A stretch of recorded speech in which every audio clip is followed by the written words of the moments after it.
Government of ఇండియాకి ఏమైనా అల్లుడా ఆ లంజా కొడుకు, లేదా మన చట్టం వాడి అబ్బ సొత్త? మన ఆడవాళ్ళ మీద ఎవరన్నా కన్నేశాడని తెలిస్తేనే కొత్తలాడిపోతుంది సార్ మన రక్తం. అలాంటిది నా తల్లి మీద కన్నేశాడు, భరత మాత మీద కన్నేశాడు.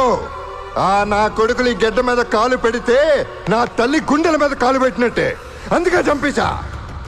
అయినా నేనేమన్నా దేశభక్తుని చంపానా, అయ్యప్ప భక్తుని చంపానా? ఒక పాకిస్తాన్ టెర్రరిస్ట్ లంజా కొడుకుని చంపా. ఆడనే కాదు, తప్పు చేసిన లుచ్చా నా కొడుకుల్ని మా స్టేట్ లో కూడా చాలా మందిని చంపా. ఏం పీక్కుంటారో పీక్కోండి. అయినా ఉరి శిక్ష చేసి మీరు పెద్ద పీకేసామనుకుంటారు. నేను హైకోర్టులో అప్పీల్ చేస్తా. అక్కడ అదే శిక్ష పడింది అనుకోండి, నేను సుప్రీం కోర్టుకి వెళ్తా. అక్కడ కూడా ఉరి శిక్ష కన్ఫర్మ్ చేశారు అనుకోండి, రాష్ట్రపతిని క్షమాభిక్ష అడుగుతా. సదరు రాష్ట్రపతి గారు అవునా కాదా అని ఆలోచించి చెప్పే లోపల నా తొట్టి కిందకి 90 ఏళ్ళు వచ్చి పైకి పోతా. ఆ తర్వాత మీరు పీకేదేంటి, నేను చూసేదేంటి? ఇదే కదా సార్ 173 మంది ఇండియన్స్ ని కిరాతకంగా చంపిన హసబ్ గడికి మన ఇండియన్ పీనల్ కోడ్ ఇచ్చిన ఫెసిలిటీ. వాడు మన భారతీయుల్ని చిన్న పెద్ద తేడా లేకుండా కుక్కల్ని కాల్చినట్టు కాల్చడం మనందరం టీవీలో చూసాం. అది నేనే చేశానని వాడు గర్వంగా చెప్పుకున్నాడు. కానీ మన పోలీసులు దద్దమ్మలై, కోర్టులు పనికిరాని పెద్దమ్మలై, ప్రభుత్వం కులం ఓట్లు, మతం ఓట్లు, ప్రాంతం ఓట్ల కోసం శిక్ష వేసి పందుల దొడ్లో పెట్టాల్సిన వాడికి 5 స్టార్ ఫెసిలిటీస్ ఇచ్చాం. అది చాలదని చెప్పి వాడి తరపున వాదించడానికి పబ్లిక్ ప్రాసిక్యూటర్ కూడా మనమే ప్రొవైడ్ చేస్తే ఎక్కడ మండాలో అక్కడ మండదా, ఎక్కడ కాలాలో అక్కడ కాలదా?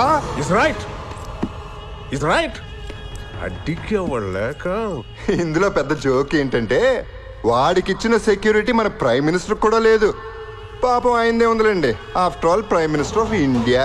కానీ వాడు టెర్రరిస్ట్ ఫ్రమ్ పాకిస్తాన్.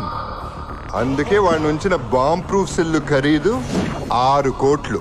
వాడికి ప్రతిరోజు సెక్యూరిటీకి అయ్యే ఖర్చు 8.5 లక్షలు. పట్టుకుని 2 ఏళ్ళయింది.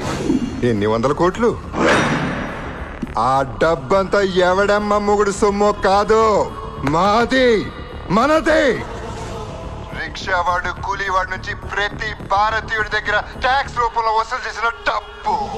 అన్ని కోట్ల చెత్తనా కొడుకు ఖర్చు పెట్టే బదులు తుఫాన్లో నష్టపోయిన రైతులకి ఇచ్చుంటే వాళ్ళ ఆత్మహత్యలన్నా తగ్గేవి సార్. అట్లీస్ట్ మన ఇండియన్ ఆఫీసర్స్ కి మంచి బుల్లెట్ ప్రూఫ్ జాకెట్లు ఇచ్చినా సంతోషించేవాళ్ళం. మన సిస్టమ్ చెడిపోయింది సార్. మన సిస్టానికి మానభంగం అయింది.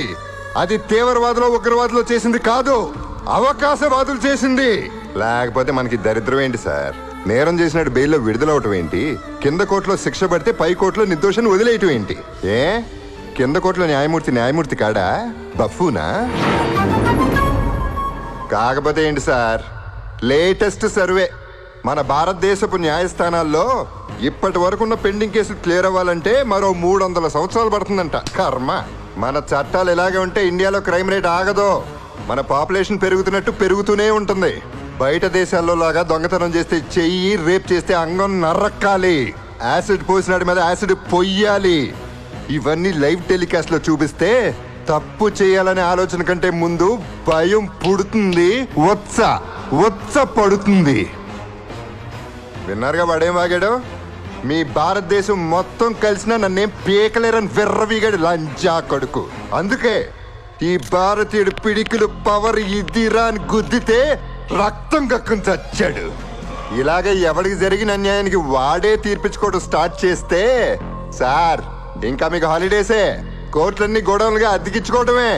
లేదా తప్పు చేసినాడికి ఆన్ ద స్పాట్ శిక్ష పడేలా కొత్త చట్టాన్ని రాసే దమ్ము మీకుంటే ఆ చట్టం మొదటి పేజీ నాబూరు శిక్షతోనే మొదలు పెట్టండి సార్. డిసైడ్ చేసుకోండి.